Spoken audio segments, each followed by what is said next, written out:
ثق فيا، خلي عينيك دايما لفوق وهمشيك عالمية.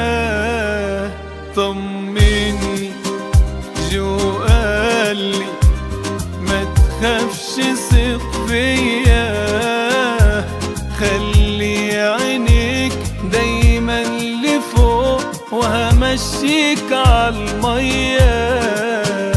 مطمن بيه متعلق فيه طول الطريق، ما بخاف من نفسي ولا من ناس ولا من كسرة المشداد.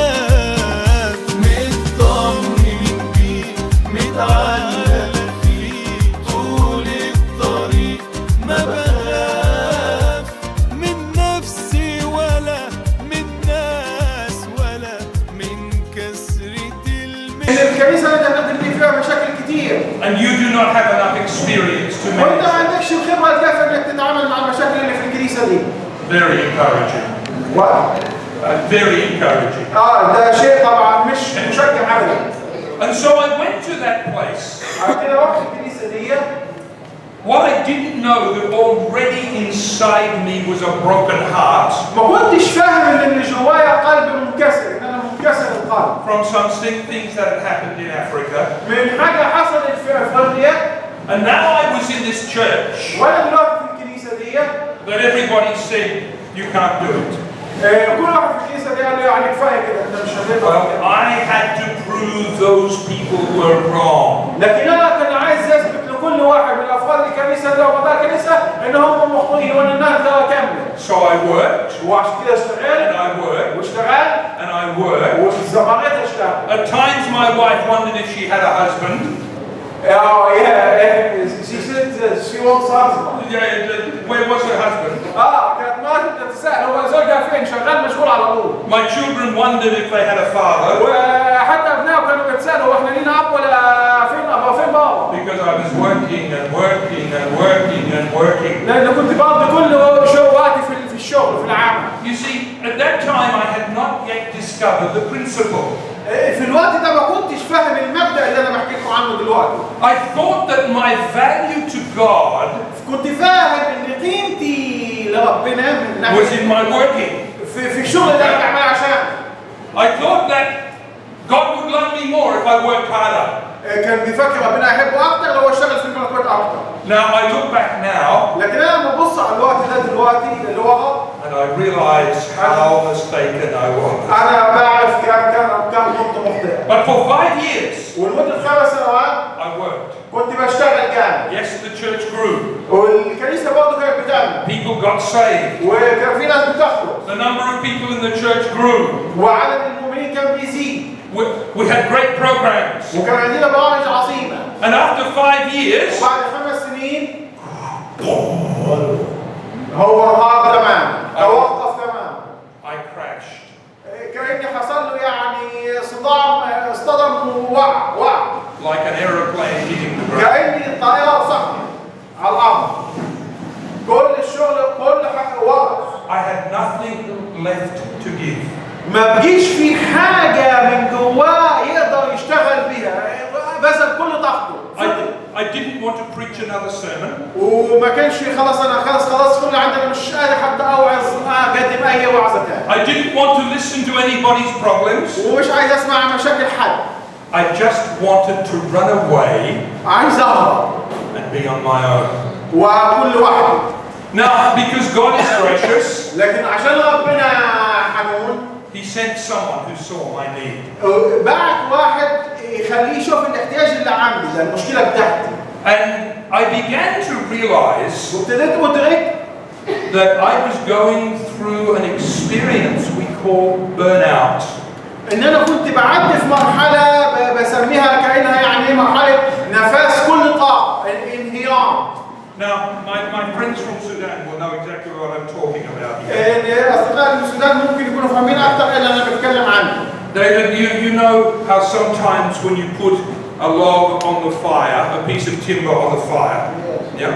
Okay. أحيانا لما بتحط قطعة خشب في النار.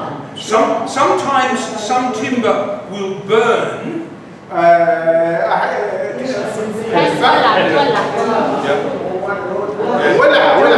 But the wood will still stay together. لكن الخشب يبقى مع بعض في النار. It still looks like a log. هو باين كأنه خشب في النار. But all the fire has gone out. لكن أحيانا Have you seen that? بيختص بينفذ القوة في الخشب. These are my people. دي Okay. الناس بتاعتي يعني. You scratch me, inside I'm black. زي واحد. Scratch me. لما يحبسوني. and under there I'm black. Okay. Now that's what I was like. أنا كنت كده. I was like a piece of wood on the fire أنا كنت زي قطعة خشب في النار. that had given off everything. إن بتدي كل الطاقة بتاعتها. And there was no fire left. لحد ما تخلق قطعة الخشب دي تماما ما فيش طاقة تاني. In English we say burn out. بالإنجليزي بنسمي الموضوع ده burn out. Okay. نفس كل طاقة لي. Now God was gracious to me. ربنا كان حنين عليا. He sent me to a spiritual hospital. فبعتني المستشفى روحي. And for 3 weeks, ولمدة 3 أسابيع I was in prayer ministry, كنت في خدمة صلاة in counseling, وبعمل مشورة. and little by little they began to find the place that my heart was broken. والمسؤولين هناك في المكان ده ابتدوا يشعروا أو يعرفوا إيه مشكلتي. And they began to minister to my broken heart. وابتدوا يتعاملوا مع قلبي المكسور في المكان ده. We had to travel to that place a long way. كان المفروض ان انا بمشي مسافات طويله عشان اوصل للمكان ده. And as we were driving back to our home, واحنا في يوم واحنا راجعين للبيت about 2,000 kilometers, حوالي كنا بنسوق حوالي 2000 كيلو. God sent us to the home of a prophet. ربنا بعتنا لمنزل احد الانبياء اللي عندهم كلمه نبويه. He said to my wife and I, فقال له الاخ ده قال لي دكتور كيف مراته؟ I'm going to speak to you through that prophet. I'm going to speak to you through God will speak through the prophet. فربنا قال ان هو هيتكلم من خلال النبي ده لدكتور كيف مراته. Now we went to that prophet's home. واحنا بيت الاخ اللي عنده كلمه نبويه. We had dinner with he and his wife. We had dinner. عشينا معاه هو ومراته. And then once the children were in bed, واول ما اولادنا راحوا يناموا, we sat together in the sitting room. قعدنا مع بعض في فقرة الجلوس. And the Spirit of God moved into that place. وروح الله تحرك في المكان. And God began to speak into my life through that prophet. وابتدى رب يكلمني من خلال هذا النبي. And for a few minutes, ولمدة دقائق قليلة, the Spirit of God spoke. الرب اتكلم. And then he moved on. والراجل اتحرك. And we sat in silence for about 10 minutes. وقعدنا ساكتين لمدة 10 دقائق. And then I said to the prophet, وبعدين قلت للنبي ده, has that message gone or is it still in your heart? هل احنا حسينا ان الروح القدس مشي ولا ده مجرد حاجة في قلوبنا؟ He said, oh no, it's still in my heart. He said it's still in my heart. The prophet. The prophet said what in his heart? The message he had spoken from God. فقالوا ان الكلمة اللي عطانا ربنا دي لا في قلبي. I said, please write it down for me. قالوا لو سمحت اكتبها لي. And he wrote it. وكتبها. And later I typed it. وبعدين هو كتبها على الكمبيوتر. And I still carry it in my Bible. وحطيتها في الكتاب المقدس للآن. This was from October 1986. ده من أكتوبر 1996. Okay, that's a long time ago. 86. Okay. Now, one of the things that God said to me in this was give yourself to waiting on me as the priority of your life. انتظر أمامي إن أنا تديني الأولوية قبل كل حاجة. He said, I have much to show to you. عندي حاجات كتيرة، عندي حاجات كتيرة وراها. If you obey what I say, لو أنت أطعت كل اللي أنا بقوله لك, you will bear much fruit. You will bear much fruit. ستحمل ثمار أكثر. Give yourself to waiting on me انتصب أمامي. as the number one thing in your life. لأن أنا الأول، تخليني أنا الأول في حياتك.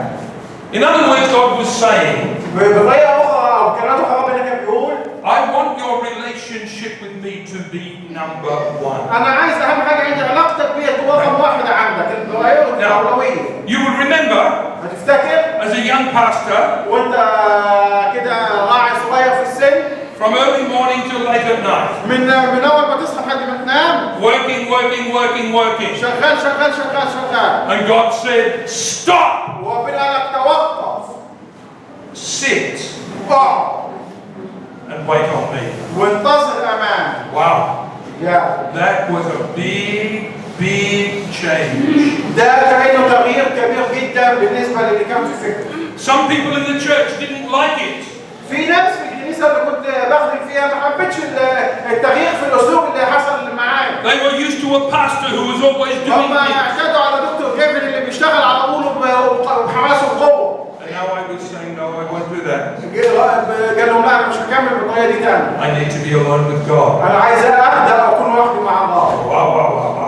ما عجبهمش الكلام.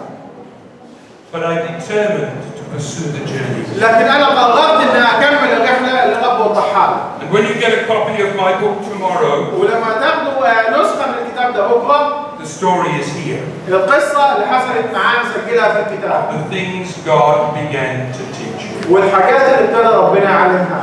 I began to change my program. أنا هغير البرنامج بتاعي. You see, I used to go to bed very late. أنا في الأول كنت أروح أنام متأخر. 11:30, 12 o'clock. 11. 11:30, 12. 11:30 12. Yeah. من 11 ونص ل 12 بالليل. Okay. And God said no. ربنا قال له لا. 10 o'clock into bed. تروح الساعة 10 وتروح تنام. Because you have an appointment with me tomorrow morning, 7 a.m. لأن أنت في ميعاد معايا بكرة الصبح لازم تقعد معايا. So I would. Oh, thank you. So I would go to bed 10 o'clock. فكنت بروح أنام الساعة 10. Looking at the ceiling. وباصص للسقف. But finally my body learned to sleep. لكن بعد فترة جسمي اتعود إن أنا اتعودت إن أنا من الساعة 10 أنعس. I would wake at 6. وأصحى الساعة 6 الصبح. My wife and I would pray together. وأصلي أنا ومراتي. I would get up and make a cup of tea. وبعدين أقوم أعمل كوباية شاي. A big cup of tea. And by 7 o'clock, والساعة 7 I was ready أكون مستعد for my appointment with Jesus. أن كل جلسة بتاعتي أعرف مع يسوع. That's where the title comes from. ده عشان كده حضرتك عملت كتاب موعد مع يسوع. And I began to learn وابتديت أتعلم to sit in the presence of God. إني أجلس في محضر الله. It was not easy. ما كانش سهل. Because all the time my brain was thinking, come on, you should be doing this, you should be doing that, you should be doing something ما كانش else. سهل في الأول لأن دايما مخي شغال المفروض طب أعمل كذا وأعمل كذا وأعمل كذا وأنا قاعد مش بعمل حاجة. And I had to say to my brain, وكنت بقول لذهني بقى اللي بيقول الكلام ده brain, be still. اهدى. I would take a piece of paper. وكنت باخد ورقة. Every time I thought of a job I should do, ويكتب وكل مرة بيفتكر حاجة المفروض يعملها I would write it on the piece of paper. يكتبها. And the brain could say, oh, okay, he'll do that later. لا خلاص ممكن تتأجل الموضوع مش And I would come back to God. وأرجع تاني أقعد مع ربنا. I had many things to learn. اتعلمت حاجات كتير. I had to learn to pray. واتعلمت إن لازم أصلي. Now that seems crazy for a pastor, doesn't it? أحيانا ده يبدو كجنون بأن هو بالنسبة للراعي إن هو يضيع وقت كبير في الموضوع. I knew how to pray in front of the people.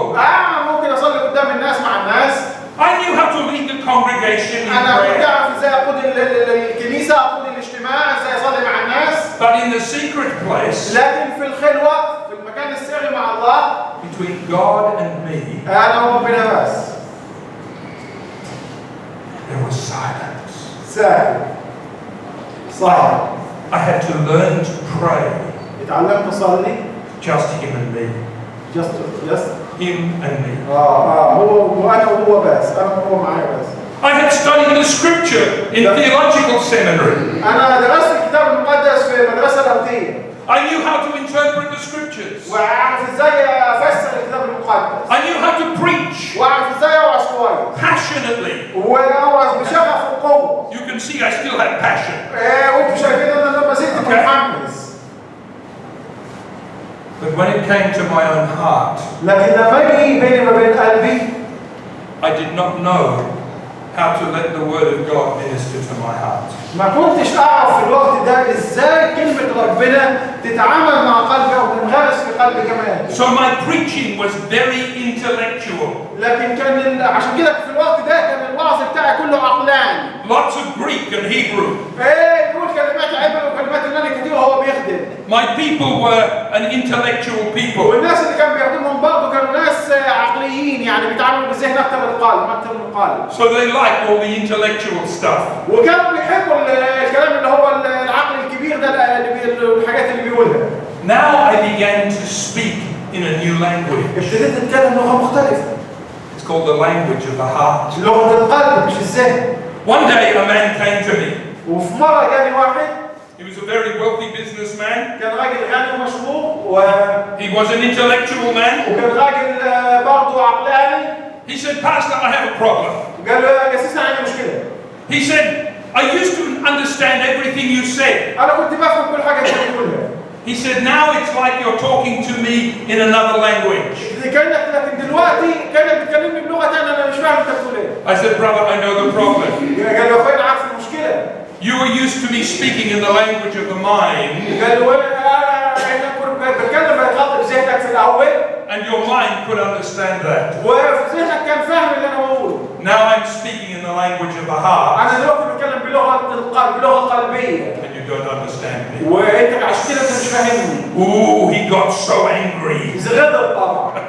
In fact, he stood up in front of the church one day and pulled my ministry to pieces. وجاء في يوم واقف قدام الكنيسه في اجتماع وابتدى يهدم في خدمه الدكتور جيف.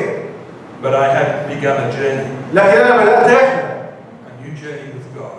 رحله جديده مع ربنا. And I was not going to change. وانا مش هسيب اللي انا بداته. And my ministry began to change dramatically. وابتدت الخدمه بتاعتي تتغير بطريقه مثيره. And so, through the years that followed, والسنين اللي بعد كده God took me into other ministries. ربنا خدني في خدمه ثانيه. I became a traveling Bible teacher. وابتديت اتجول كمدرس او مدرس كتاب مقدس. After some years, I went back to being a pastor. بعد عدة سنوات من ما كنت راعي. But always, لكن كل السكة at the heart of my life and my ministry, وفي قلب الخدمة بتاعتي was now قلب الخدمة بتاعي sitting in the secret place with Jesus. كان أهم جزء في الخدمة بتاعتي هي الوقت اللي بقضيه مع ربنا في الخلوة الشخصية. Each morning, كل صباح I had an appointment with Jesus. كان معايا موعد مع يسوع. And you know, I'm a man who keeps time. أنا راجل يعني ملتزم بالوقت. What do they say in Egypt? بتقولوا إيه بالمصري على الموضوع ده؟ You people from the West have watches. انتوا احنا كمصريين يعني بنقول لهم ان انتوا في الغرب انتوا معاكم ساعات، يعني ماشيين بالساعة مظبوط. We in Egypt, we have time. احنا في مصر عندنا واحد. Is that right? احنا بنقول العصر الظهر المغرب هم الساعة 9 الساعة 12. Well, I decided I needed to have time. What? I decided I needed to have time. فهو قال انه احنا زي المصريين يعني ياخد وقت مستريح ما يبصش في الساعة. At 7 o'clock every morning, واصحى بدري الصبح. I would be in the secret place. واذهب للخلوة والمكان اللي بفرغ فيه مع الله. When I began, لما ابتديت I'm here. انا هنا. Now what? اعمل ايه طيب؟ And I had to learn ولازم كنت اتعلم a whole new way of sitting in the presence of God. طريقة جديدة خالص في الجلوس مع ربنا. I had to learn things like hearing His voice. عايز اتعلم ازاي اسمع صوته. I might talk to you about that tomorrow. جاهز اكلمكم عن الموضوع ده بكره. I had to learn to read the Bible for my own heart, لازم اتعلم ازاي اقرا الكتاب المقدس علشان يخاطب قلبي. not for my next sermon. مش علشان اوعظ منه الخدمه الجايه. Pastors, you know the problem? عارفين المشكله يا رعاة؟ Every time we look at the Bible, كل ما نسمع الكتاب المقدس we're thinking, that will be a good sermon. يا دي هتبقى خدمه حلوه. لا لا لا. Lord, speak to me. يا رب كلمني. Speak to my heart. كلم قلبي. For me. لي أولا. And you know that's a new journey. ودي رحلة جديدة.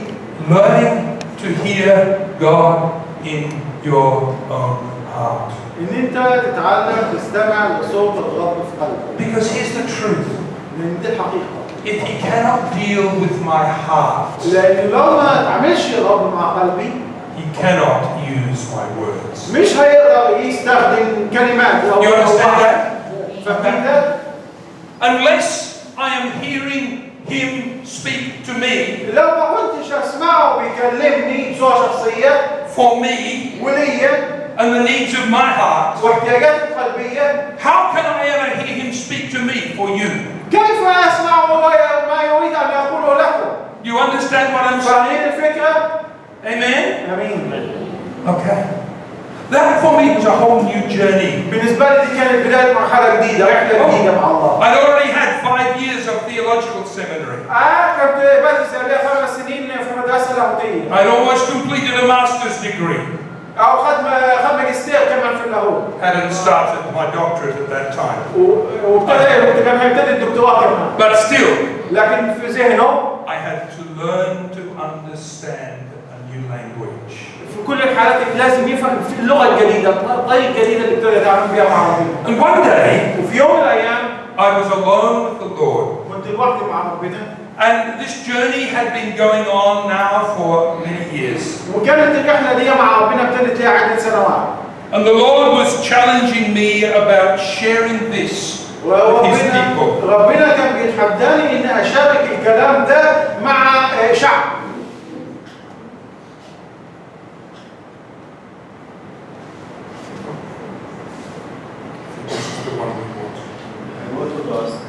Yeah.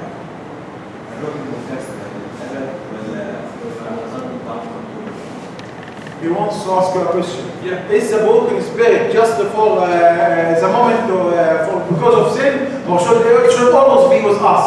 Sorry.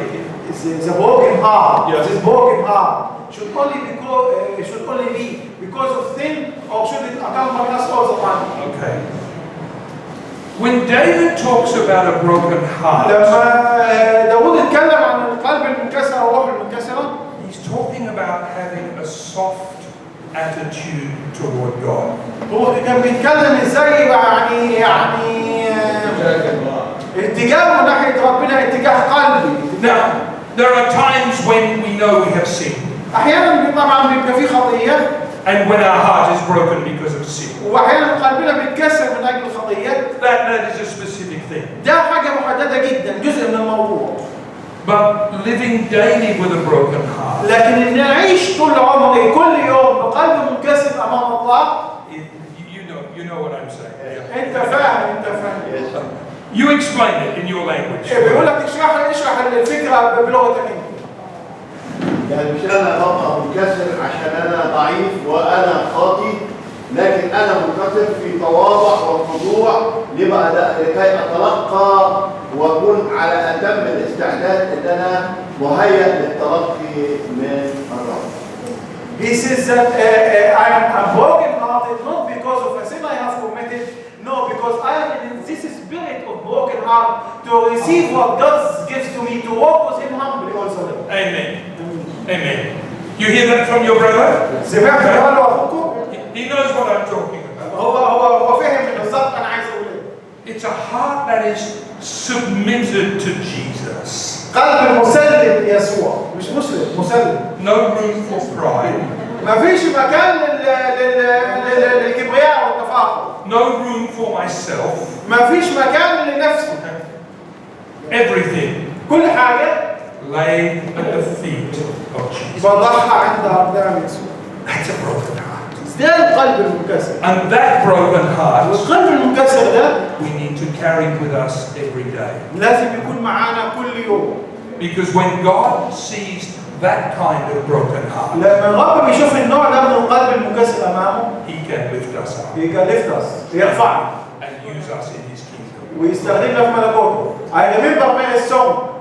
I remember Mary's song Yeah. when she said he puts down the white people and he lifts up the humble. You share. زي التسبيحه اللي قالتها العظمى مريم ان هو انزل العزاء على الكاس ورفع المخطئين. Okay. Yeah. You hear me? So, yeah. You see,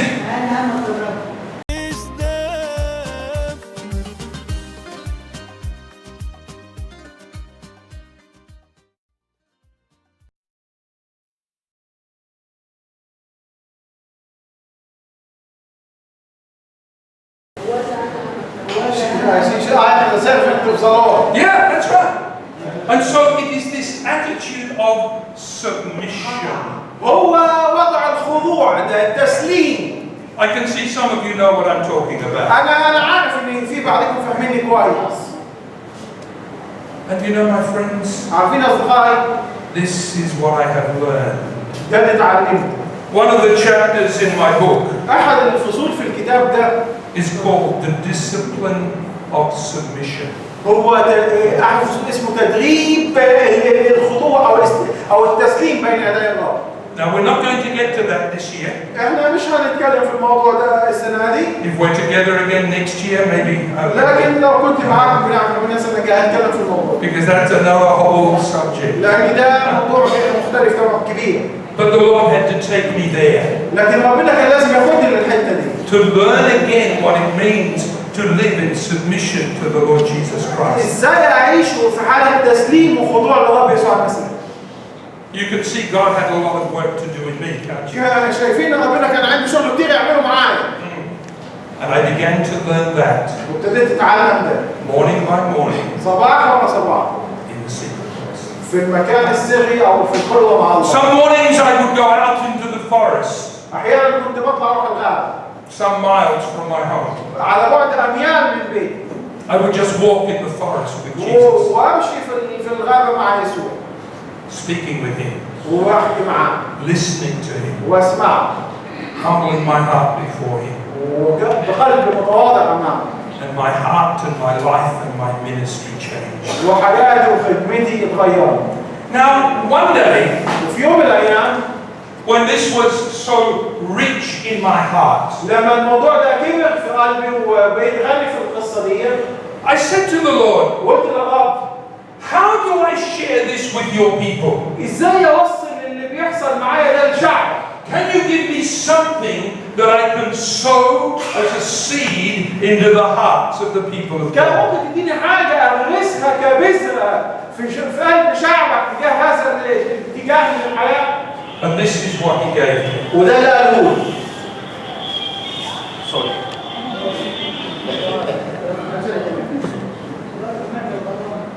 This is what He gave me. وده اللي قاله لي. The disciplined life in the secret place ان الحياه المنضبطه في المكان السري في الخلوه sets a foundation for effective هي اللي بتضع ministry. الاساس للخدمه الفعاله المثمره وسط الناس. Okay, you get that? Yeah. A disciplined life in the secret place الحياة المنضبطة أو تدريب الخلوة الشخصية sets the foundation هو اللي بيضع الأساس for effective ministry in the public. لخدمة فعالة وسط الناس. This morning, هذا الصباح I woke at 5:45. أنا صحيت على 5:45 Had a shave, حلق washed my face, شطف made my big cup of tea, عمل شوية about 1 liter, ليت الأشياء and then I sat in the secret place with Jesus, وبعدين قعدت في الوجه مع الرب يسوع laying my life before Him واضح حياتي أمامه before I come to share with you. قبل ما أجي أكلم Someone said to me before, حد قال لي قبل كده we see Jesus in your eyes. احنا بنشوف يسوع في عينينا. That's not me. ده مش انا. You can't do that. مش كده. But you know what it's like عارفين هو زي ايه؟ When you spend time with someone, لما تقعد وقت كتير مع حد things of them becomes part of you. الحاجات فيهم بتبقى كأنها بتاعتك انت خلاص ملكية شخصية. Amen. امين. You remember Moses on the mountain. Sometimes I'm with my wife احيانا ببقى مع مراتي and she has a nice perfume.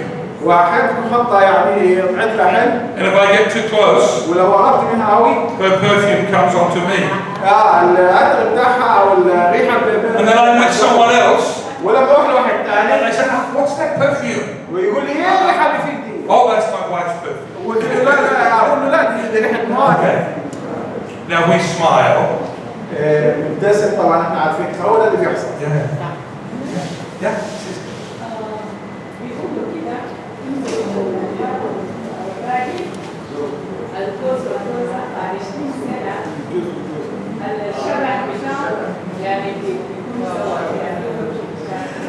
She says that after 20 years of marriage, the man and his wife become similar even in their features. Even in their faces, they do. It's true.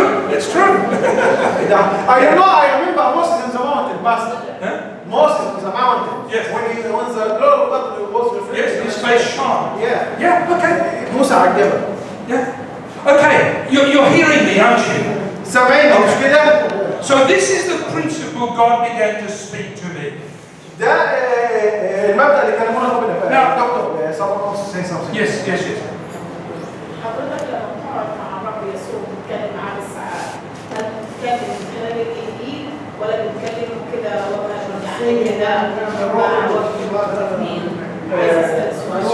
She says you when you sit with the Lord Jesus, you talk from him from the Bible or just private door, friendly door. Can I say, ask you to wait for that? ممكن تنتظر شوية للسؤال ده. Okay. Very quickly, لكن باختصار شديد I hear his voice أنا بسمع صوته speaking to me بيكلمني as close as if he is sitting there as my friend. كأني واحد صديقي قاعد جنبي. Not just in the words of the Bible. مش بس كلمات من الكتاب المقدس. Okay? But I'll talk more about that لا tomorrow. بكره هيتكلم أكتر عن الحتة دي. Alright.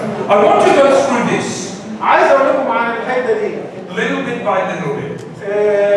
جزء حتة هيستخبى خطوة. Now, this statement, العبارة دي you will not find it in the Bible. مش هتلاقيها في الكتاب المقدس.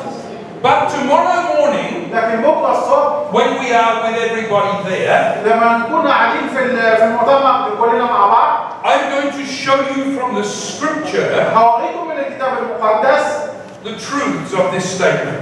حقيقة هذا المبدأ أو هذا الكلام. I will give you some stories from the Bible which prove this is true.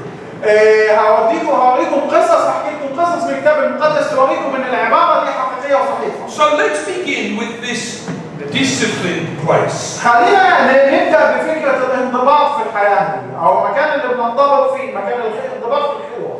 The word discipline كلمة الانضباط أو التدريب speaks about order. بيتكلم عن النظام. It speaks about doing things with determination. بيتكلم عن إن إحنا بنعمل الحاجات دي بتصميم. Often when we use this word, لما بنستخدم كلمة الانضباط دي أو الديسيبلين we think of the soldier. بنفتكر الجندي واقف الجندي. Does the word have that picture in Egyptian? What? Discipline. Is that like the soldier? Yeah. Okay. الجندي واقف كده. He knows how to follow instructions. هو الجندي بيعرف ازاي يتبع التعليمات المظبوط. He does what he is told when he is told to do it. هو لحد القائد بتاعه ولا حاجة بينفذها بالظبط. His life is ordered. حياته منظمة. So if his commander says you get up at 6 o'clock in the morning, لما الرئيس بتاعه يقول له تصحى 6 الصبح. then he's out of bed at 6 o'clock in the morning. يقوم 6 الصبح. Discipline speaks of order. فالانضباط بيعني التنظيم. It speaks of commitment. الالتزام. It speaks about obedience. والطاعة.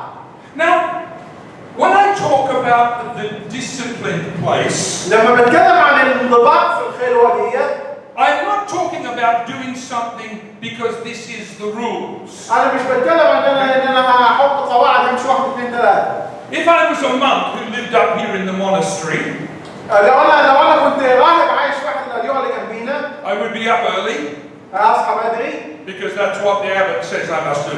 لان ده القانون هناك كده بيقول كده. They do these things to keep God happy. هم بيعملوا الحاجات دي عشان ربنا يكون راضي عنهم. I do not discipline my life to keep God happy. انا مش بنظم حياتي عشان اخلي ربنا مبسوط مني. I discipline my life because I love Him.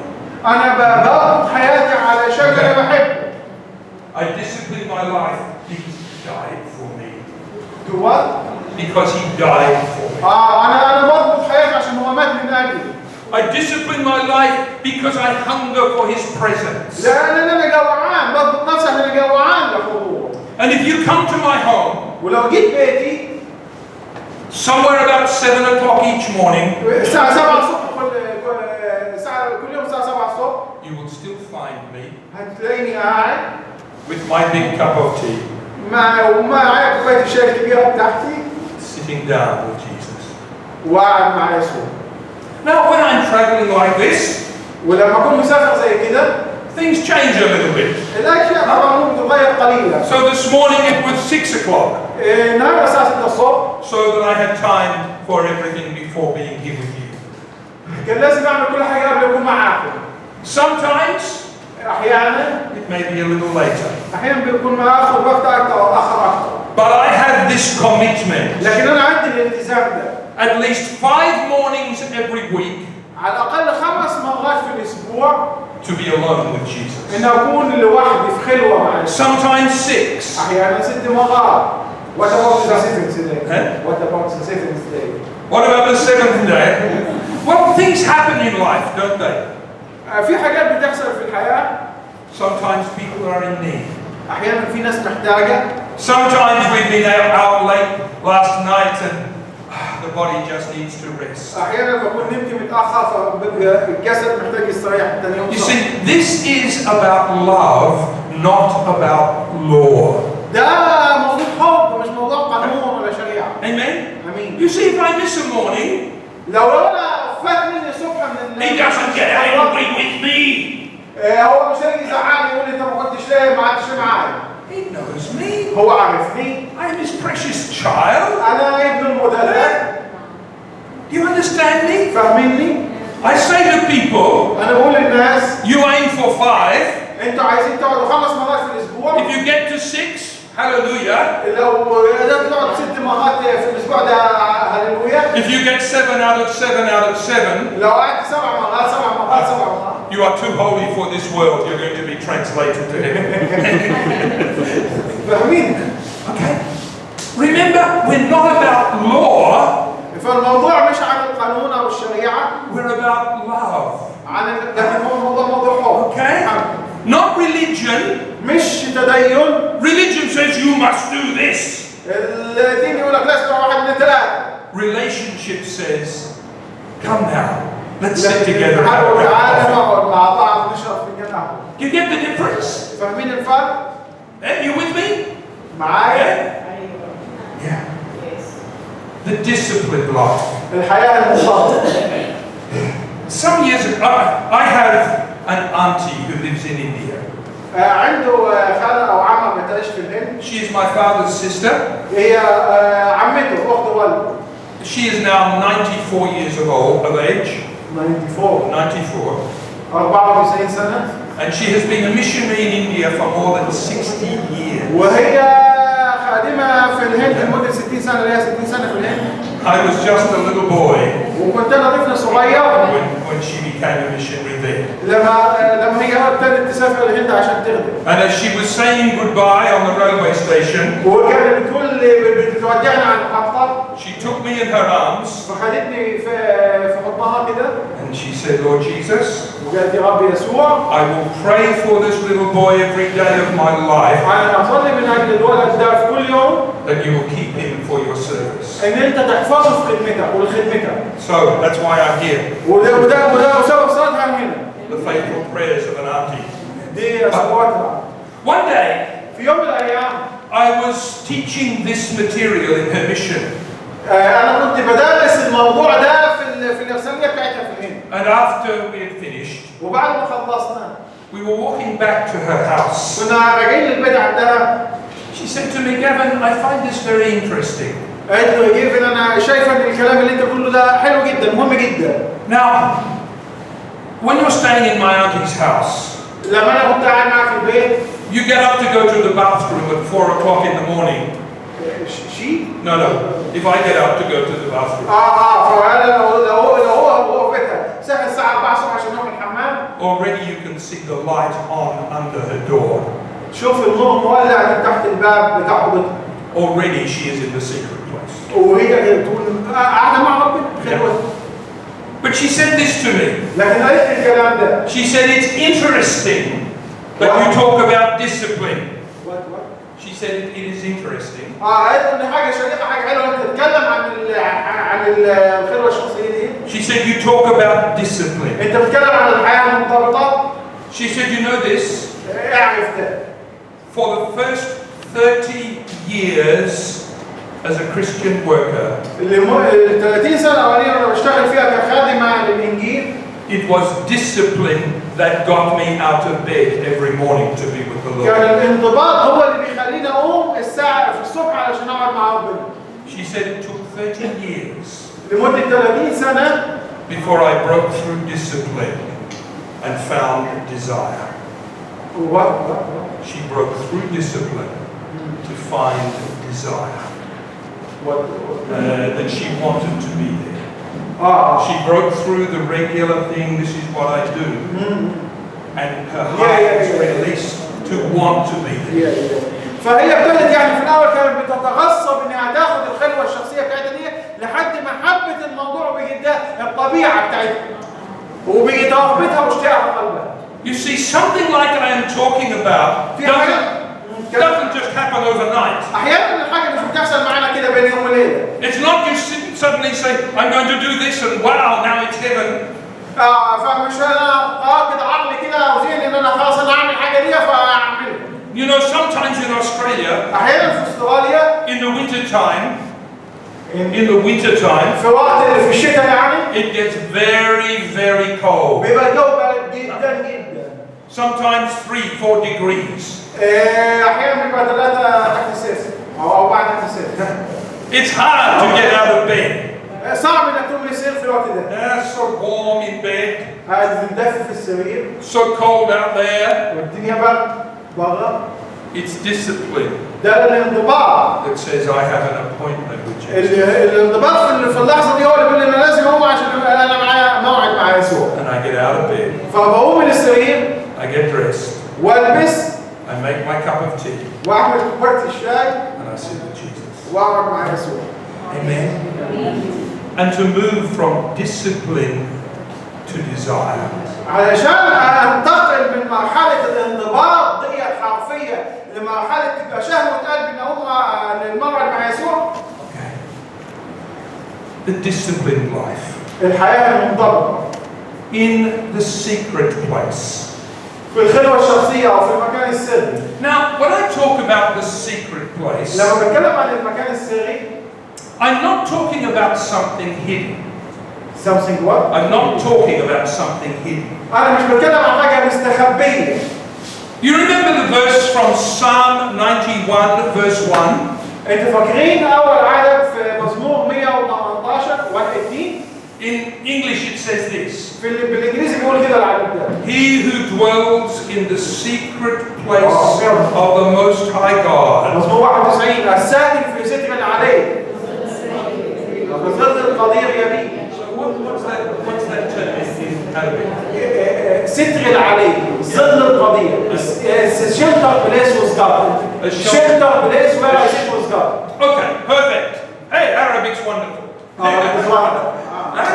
Okay, the sheltered place where I sit with God. المكان ده الستر ده اللي بقى المستخبى فيه بقى فيه مع ربنا. So if you want to call it the sheltered place, that's okay with me. What? If you want to call it the sheltered place. لو انت عايزين تسموه المكان ده الستر ده. Because the emphasis is this. لأن التركيز هنا. It's you and Jesus. إن أنت ويسوع. Allah. Okay.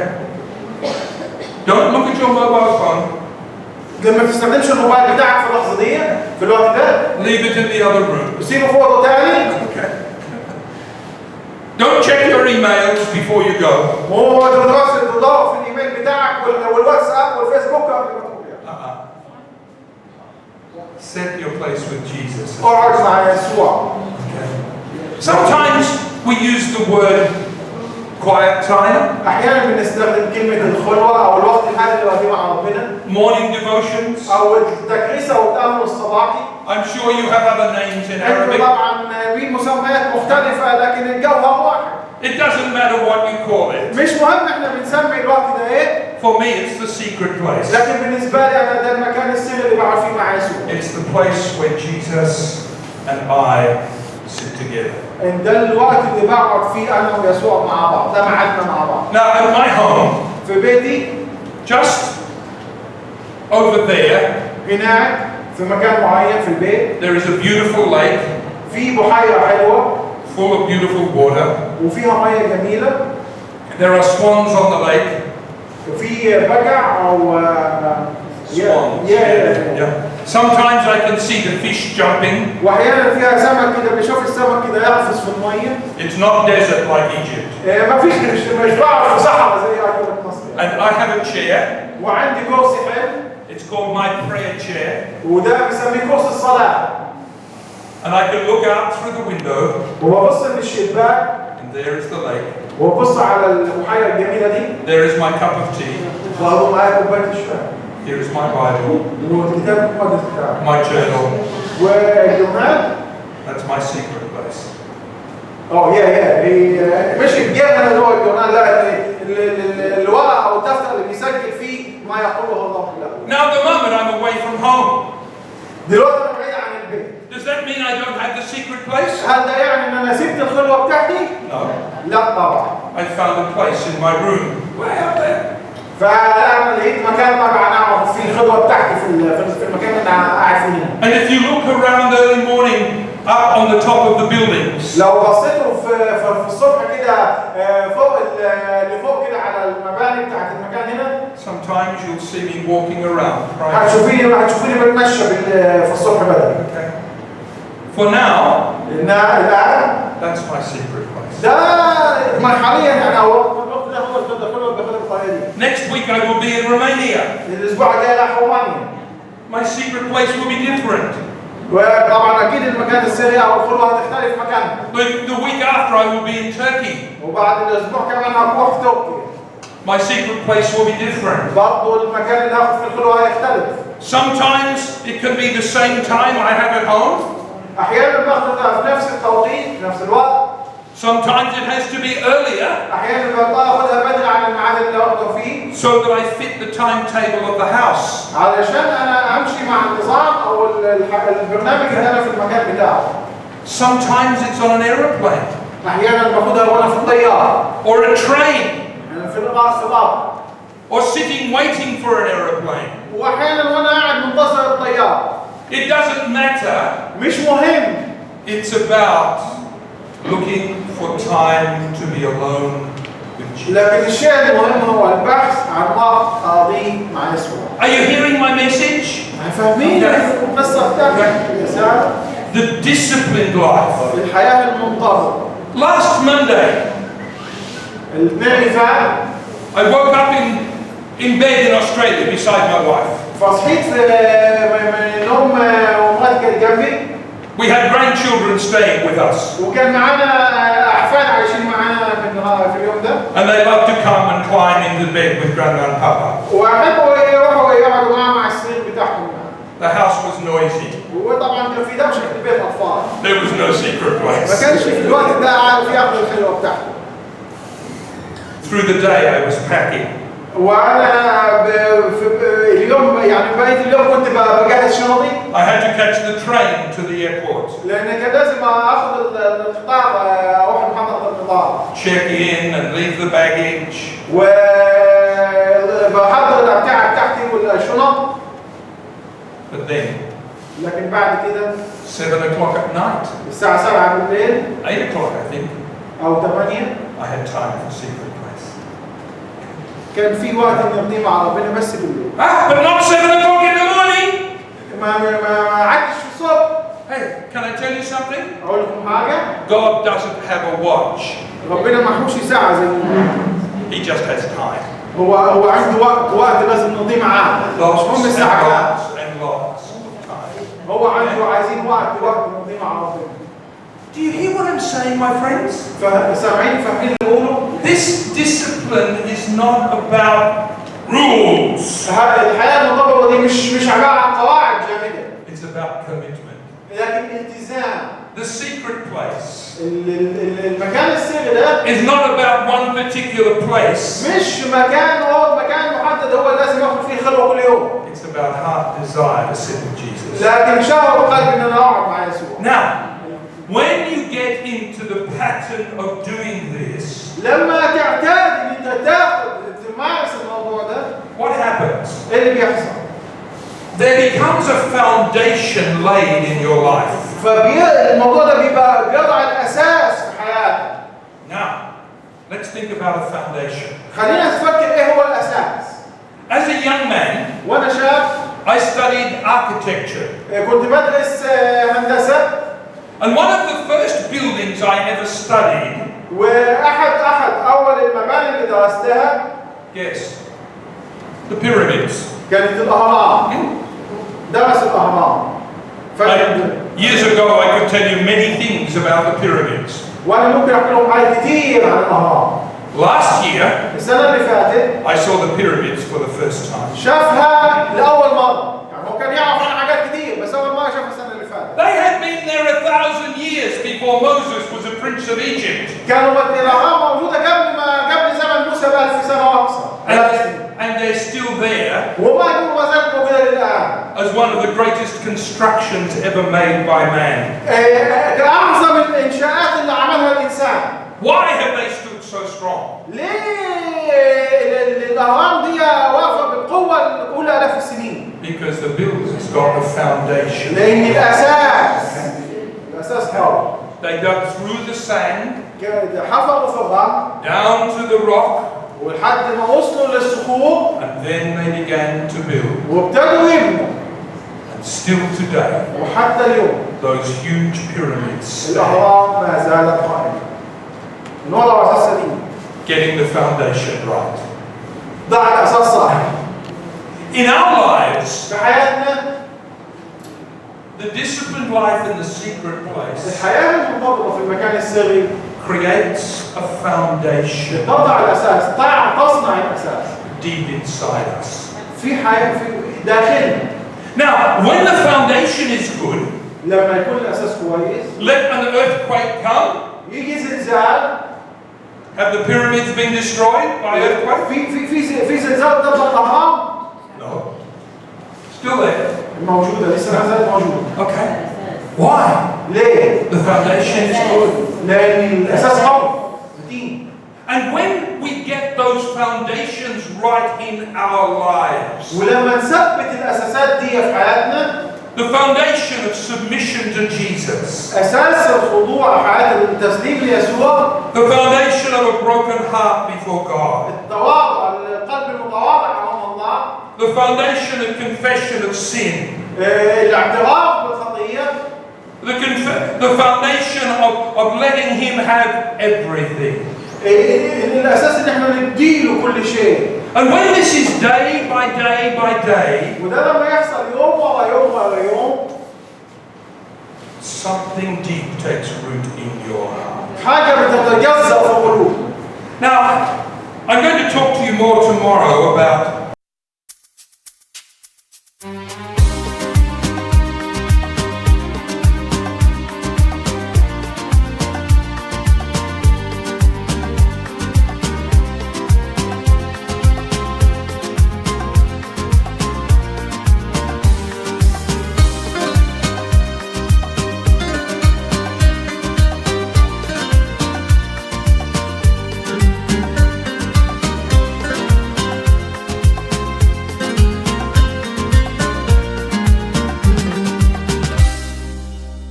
طمني جي وقال لي ما تخافش ثق فيا خلي عينيك دايما لفوق وهمشيك عالمية. طمني جو قالي ما تخافش ثق فيا، خلي عينيك دايما لفوق وهمشيك عالمية. مطمن بيه متعلق فيه طول الطريق، ما بخاف من نفسي ولا من ناس ولا من كسرة المشداد. مطمن بيه متعلق فيه طول الطريق، ما